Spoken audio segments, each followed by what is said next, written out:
Welcome to the Chief Endurance Officer Podcast. I'm your host, Greg McDonough.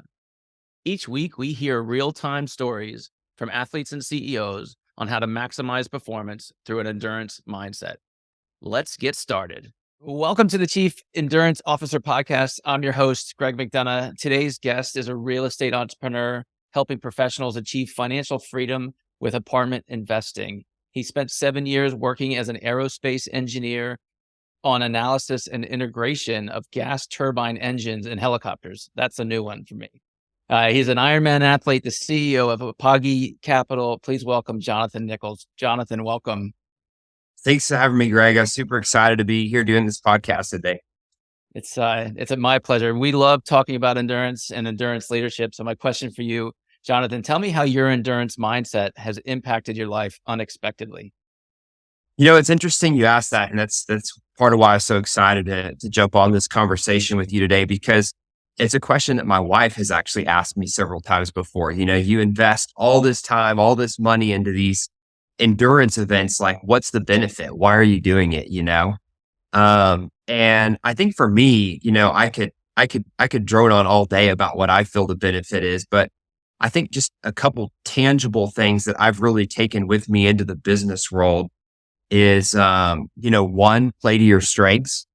And so for me, you know, my background in the endurance world is I started out as a marathon runner and worked on that for years and years and years, got to a pretty high level of proficiency, and then went over to triathlon to start doing Ironman races. And one of the mistakes that I made often in my races was trying to push too hard on the swim and the bike and not saving enough for the run where I was, really skilled. And so it took me several failures, what for me, were failures before I finally got to where I could click off that, half marathon or marathon time, as the case may be, like I knew I should be able to, because I was trying to do something that wasn't my strength. And so turn that over to the business world.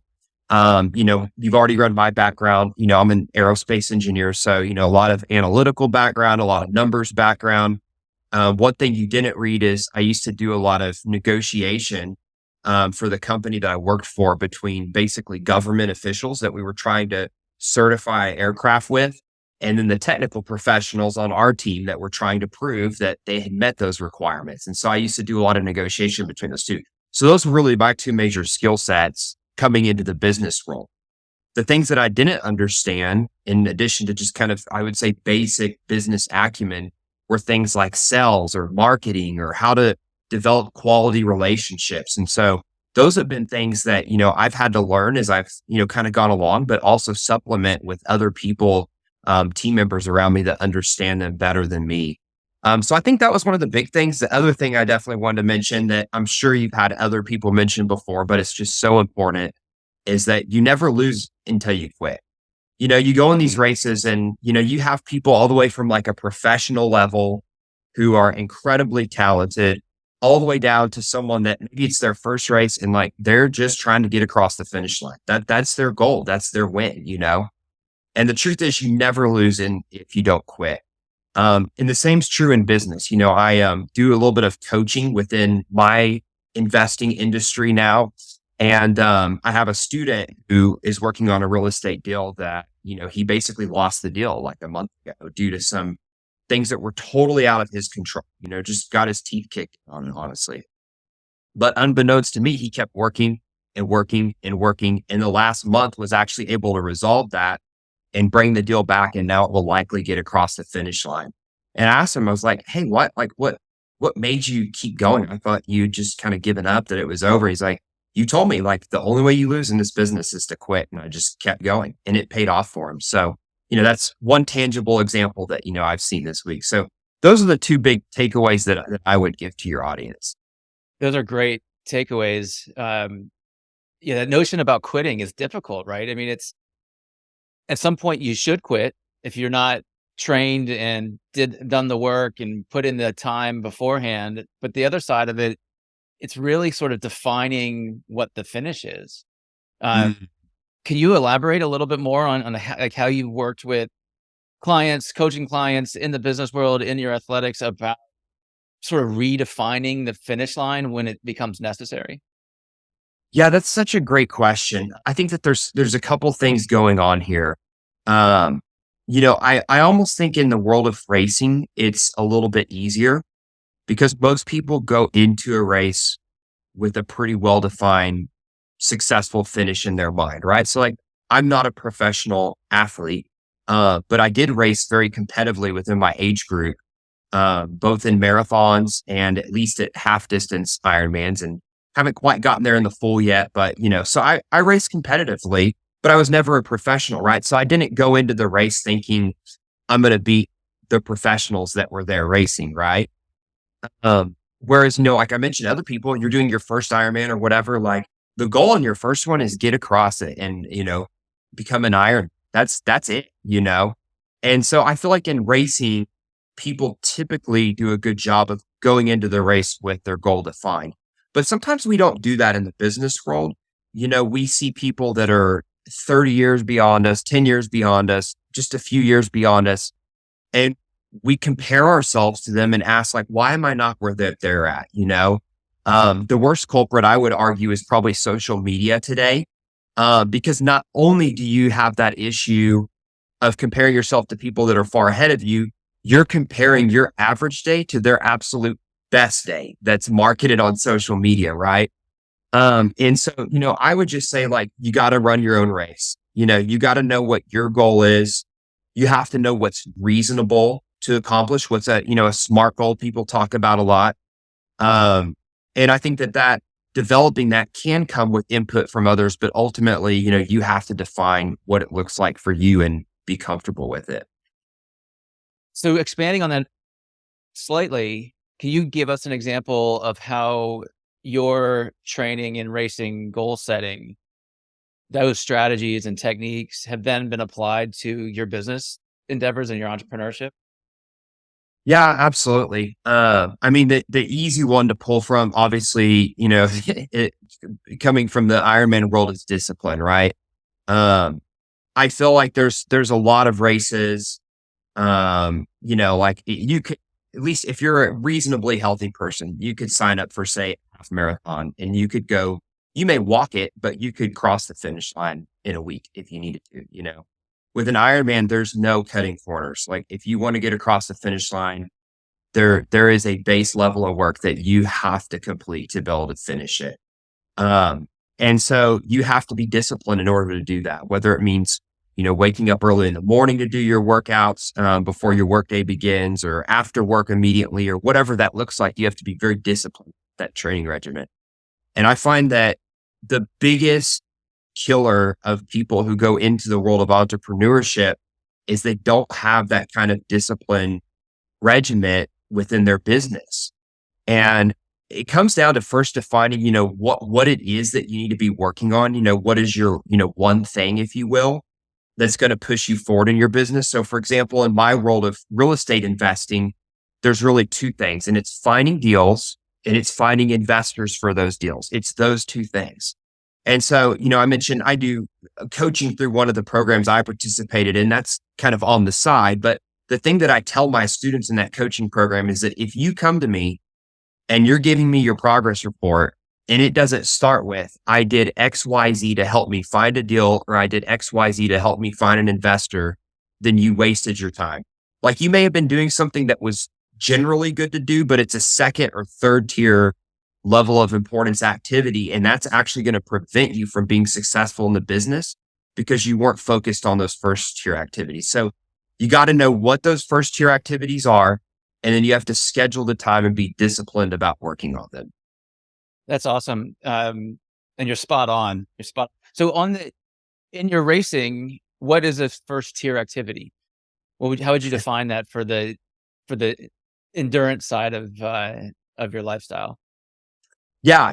I mean, I would say it's first of all, just showing up to workouts, right? You need to have a plan ahead of time. I don't just wake up in the morning and be like, well, I feel like a run today, or I feel like I already know when my week starts, and really truthfully months ahead what the training plan is ongoing. It may be tweaked or something if I have a sickness or an injury, or I see opportunity to push harder here, I need to pull back. But generally speaking, it's very well outlined, and I show up to the activity.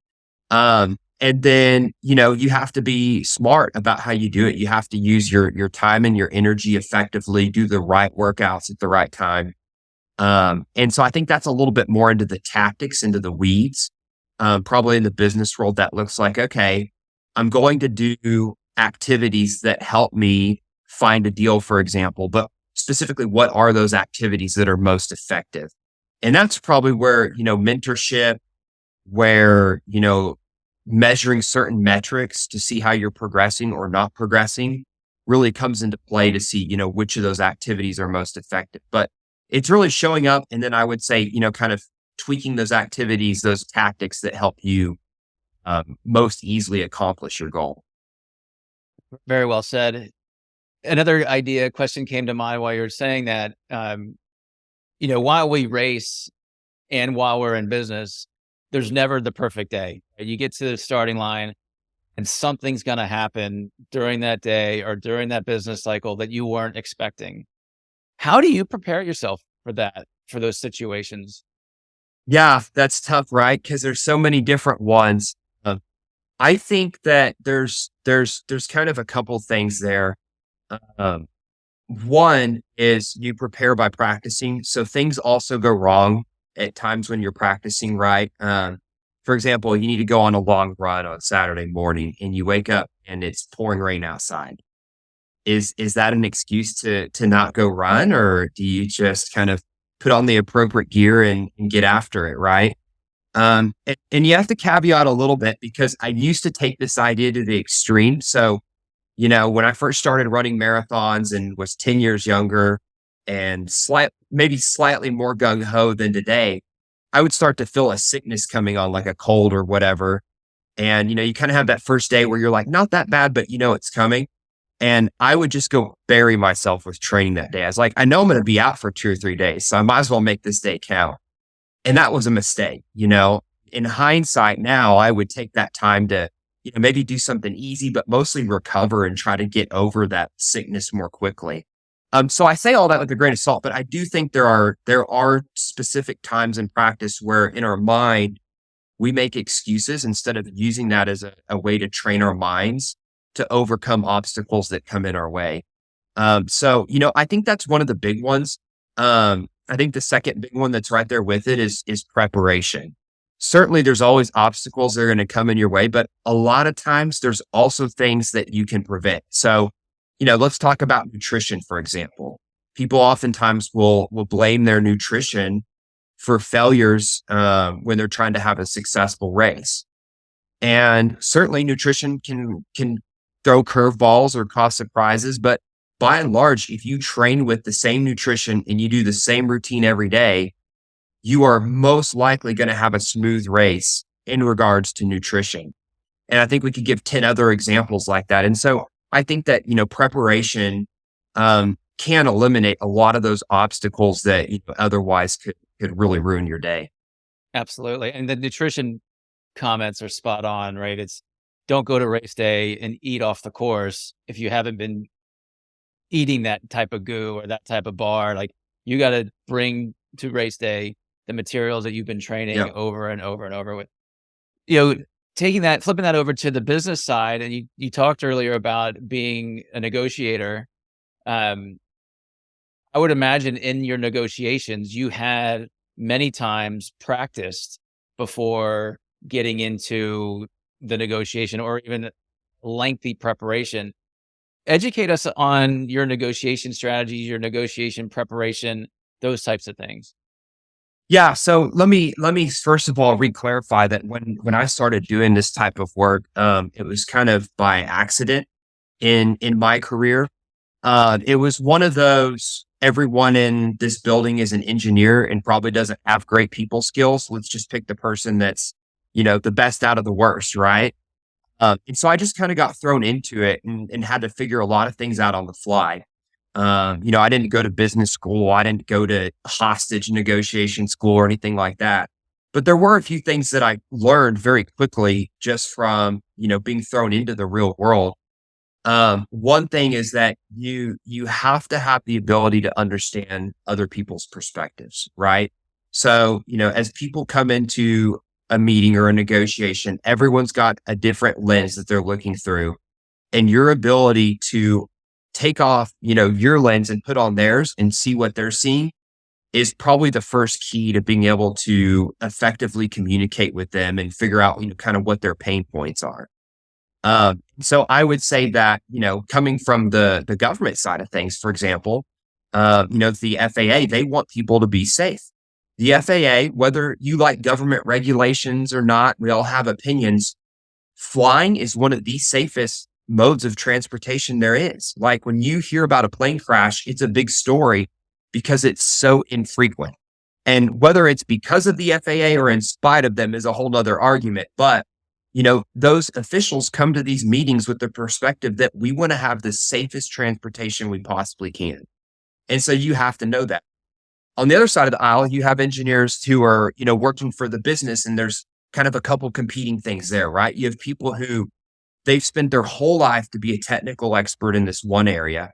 They strongly believe about their opinion of how they're meeting this requirement. And they want people to respect that opinion because that's what their life has been devoted to, is studying this topic. And so, kind of finding a way to bridge those gaps between them and being able to put on the lenses from the two of them is definitely important. I think probably a second thing is like keeping your calm. It never helps to, get upset, or, cause a big ruckus. When people start to get flustered, that's when things are definitely going to go south and no one's going to leave happy. And I think the same's true in racing, right? We've all had those moments where it's like, let's make something up. You show up to the race and you realize you're missing something. You left something at home that you needed. And, at that point, it's like you either improvise or you don't need it, but being flustered just drains your emotional energy from where it should be, which is, focused on the race execution. My favorite forgotten item of doing Eagle Man in Maryland, and we're halfway through the national anthem, and I'm standing next to my bike in my transition. I look down and my bike shoes are gone. I forgot them. Luckily, my family was there. So after the national anthem, ran over, grabbed my wife. And I was like, honey, I think my bike shoes are still in the hotel room. Can you run back, grab them, and figure out how to make them on my transition area? And the entire swim, all I could think, I didn't care about the jellyfish and all getting stung in the face. All I could think about was my bike shoes. And when I came into transition, there they were just sitting there. And I was like, it was awesome because I'm not sure I ride on speed plays. I wasn't sure I was going to ride, 56 miles on these little speed plays with my sneakers. But anyway, little side story. Jonathan, tell us about you. Give us a little bit more insights of where you grew up, how you got into engineering, how'd you get into this business? I'd love to understand you a little bit more. Yeah, absolutely. So I'm kind of a Oklahoman and Texan all in one. My family's from Oklahoma City. That's where I was born. But we moved a lot growing up, all over Texas, all over Oklahoma, but only in these two states. And so I'm, intimately familiar with many cities in this area. And so at the time I graduated high school, we lived near Amarillo, Texas, which is out in the middle of nowhere, if you're familiar with the geography. And I chose to go to school at Texas A&M. That's where I studied aerospace engineering and actually met my wife there. We were friends for several years after I graduated before we started dating, but that's where we met. Left A&M, went to the corporate world to work at a local aerospace company here that I had actually interned for in school and worked there full time for about 8 years. But it was interesting because growing up, I think the thing that always attracted me to engineering was the challenge. It was this idea of trying to figure out very complex problems and come up with solutions for them. But for anyone who's been to engineering school, which is incredibly demanding, and then gone into an engineering career, sometimes you can wind up as more of like a cog in the machine, right? Of just like, hey, you're going to solve this same problem over and over every day. This is what you're going to do. And that's where I kind of found myself. And so after working for a great company, but kind of, doing the same thing, I tried switching over different roles and, found myself bored again after like a year. And then that combined with kind of the corporate structure of, how corporations run. I'd go into my year-end review and, they'd say, Jonathan, you did an outstanding job this year, exceeded our expectations in every way. And because of that, we're going to give you a 3.5% raise this year instead of a 3% raise. And, this is after working 60-hour weeks, traveling on demand, working weekends. And at the time I got married, my wife, who is much more insightful than myself, she told me, she's like, you have more potential. Like, there's nothing wrong with your job. There's nothing wrong with them or you, but like, you have so much more potential. And I think that really started to plant the seed of entrepreneurship and kind of build this desire in me to have a role where I didn't have these artificial limits on myself, on my career, and where I could progress. Um, so fast forward and my wife and I had talked about investing in real estate just kind of on the side. Just in addition to our 401k, we were going to buy a little bit of real estate. And so we started learning about it and we just fell in love. We were interested in it. We became passionate about it, really liked learning about how it worked. And the cool thing about real estate that I always tell potential new entrepreneurs is that your chances of being successful in this industry is much, much more likely than any other industry you start a business in. And the reason is twofold. One, real estate over time goes up in value. It just does. And so even if you're just a little bit off on your numbers, even if you make a little mistake, if you can just hold on to the property long enough, you're going to be successful just by virtue of the way it works. Whereas a business isn't necessarily the same. You got to make money for it to have value. And the second thing is that there's a very well-defined blueprint. There's so many people that have gone through this business. So many people have been successful that you can simply follow the path of others to find success for yourself. And so I really liked those two things about the industry. And so went in full on it. I worked basically my aerospace job while starting the business for about 3 years. We started out doing just residential investing, which is like houses and flips and stuff like that. And then after a few years, got interested in commercial apartment buildings. Went through a mentorship course to really solidify our knowledge and experience that we needed to successfully do these kinds of projects. And then about 3 years ago, started doing those projects, quit my job and, launched our business Apogee Capital full time. And so now I work full time to find commercial real estate deals and provide investment opportunities for individuals who are interested in it. Are you area specific in the deals you're looking for? We are, and I probably should have already tied that in with my story, but we specifically do deals in Texas and Oklahoma markets. So like I mentioned, I grew up here. I've lived all over both states.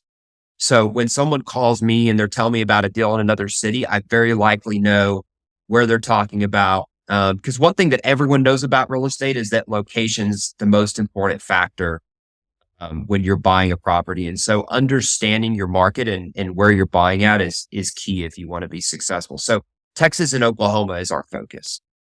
Awesome. Any what lessons learned have you picked up from starting your business and signing the front of the paycheck and not the back of the paycheck? Any insights or lessons learned so far?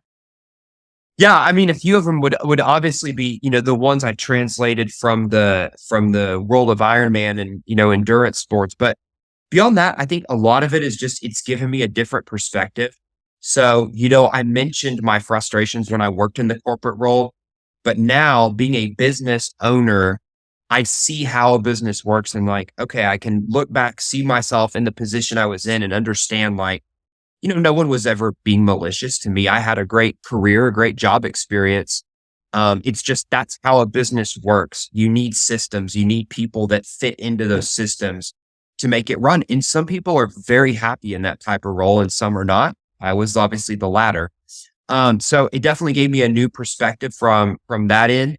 I think another thing is just kind of how the world of money and finance and all that works.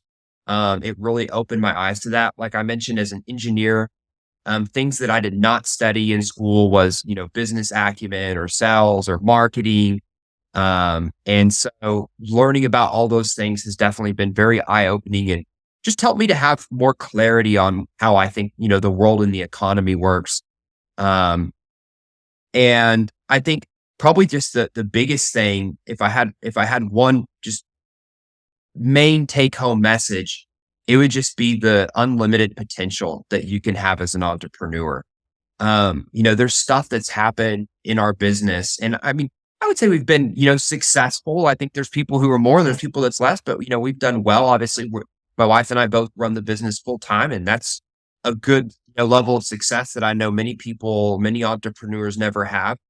But we've had opportunities and things that like I just never would have even dreamed of when I started the business, a mere 3 or 4 years ago.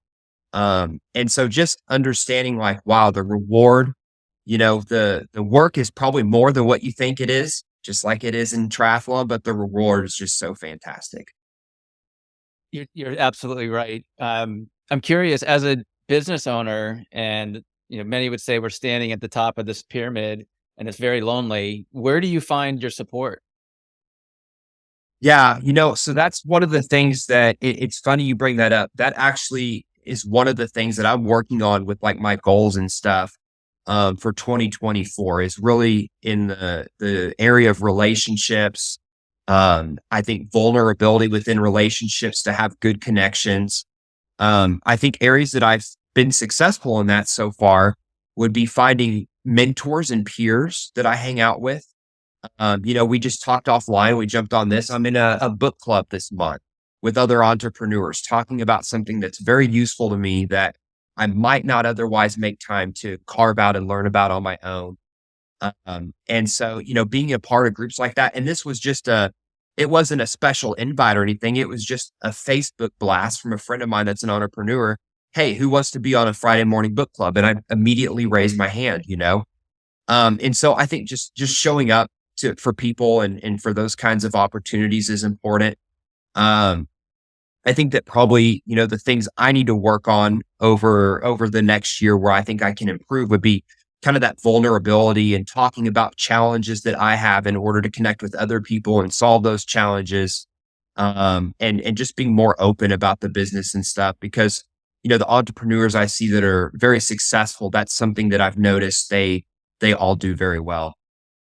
So you mentioned next year in 2024. How do you go about goal setting, both business wise and in your athletics? Yeah, it's always a work in progress. I like everyone. I like to sit down towards the end of the year and write out just generally what do I want to do, what do I want to accomplish in the year to come. But then when it comes to actually setting the goals and putting them into motion, I'm a big fan of the 12-week year model. Not sure if you're familiar with that, but basically the idea is like focus very intently on 3 months at a time, just one quarter at a time, because we tend to say, okay, I'm going to, join, let's say, I just mentioned, hey, I want to have better relationships, right? So I'm going to join a mastermind or a group of entrepreneurs next year. Well, next year is very broad, right? Whereas if I say, I'm going to research in January what my options are, and I'm going to make a decision in February, and by March, I will be in a group that's going to help me with this. Well, that's a very reasonable collapse timeline that's going to help me get to my goals a lot faster. So I'm a big fan of that 12-week year structure. And so you have to always contextualize it within what you're trying to accomplish across the whole year. But it's very useful when it comes down to breaking down your individual action items. So I like that a lot. Another thing that I've started to work on when it comes to goals is time blocking, having specific time on my calendar that will allow me to get the action steps done that I need to be successful. So I'm very good about that in the triathlon role. It's easy. I wake up and I work out. Like there's nothing else to it. I drink a cup of coffee and I work out. So that's pretty straightforward. But then you get into the workday where suddenly your phone's ringing and emails are coming in. If you don't do that time blocking to complete action steps to help you progress towards those goals, you're pretty much done for in terms of being able to accomplish them. Time blocking is a game changer, and it's a huge part of my routine. I've also started doing a 168-hour review, and so like the week before, I know I've got Mm, 168 hours next week. and I need to book what's important. I need to book something fun. So I know like on a Thursday afternoon, I'm going to go for a hike.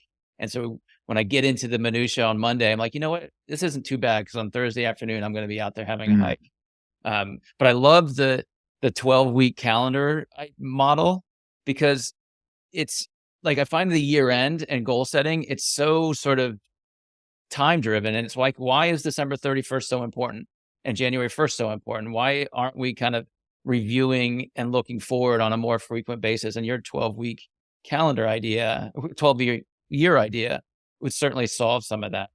Um, those are great It's a great shares. book. I highly recommend it as a book for your listeners. It was one of the probably like the top 5 or 6 game changer books for me. So really recommend it. What's another one?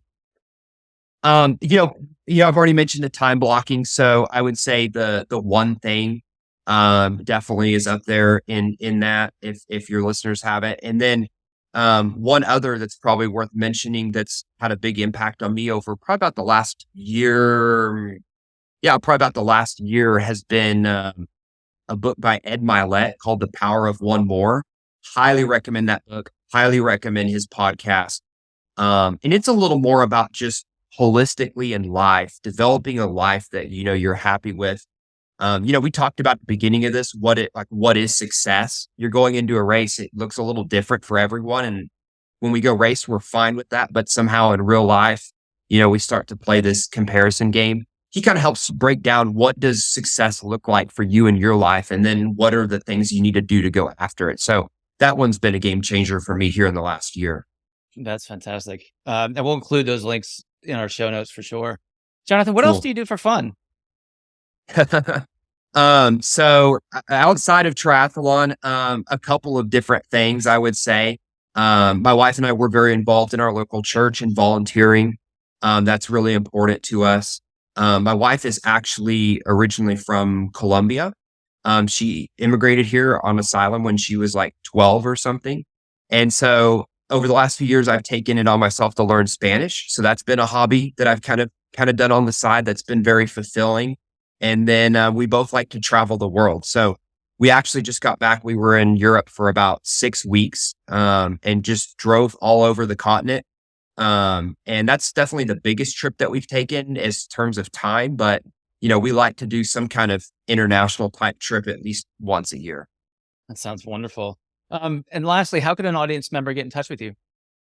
Yeah, absolutely. So I would say easiest way to find me is either through our website, which is Apogee MFC, like multifamilycapital.com, or I'm very involved on LinkedIn. So if you go to Jonathan Nichols on LinkedIn, I'm all over. I'm sure you can find me there as well.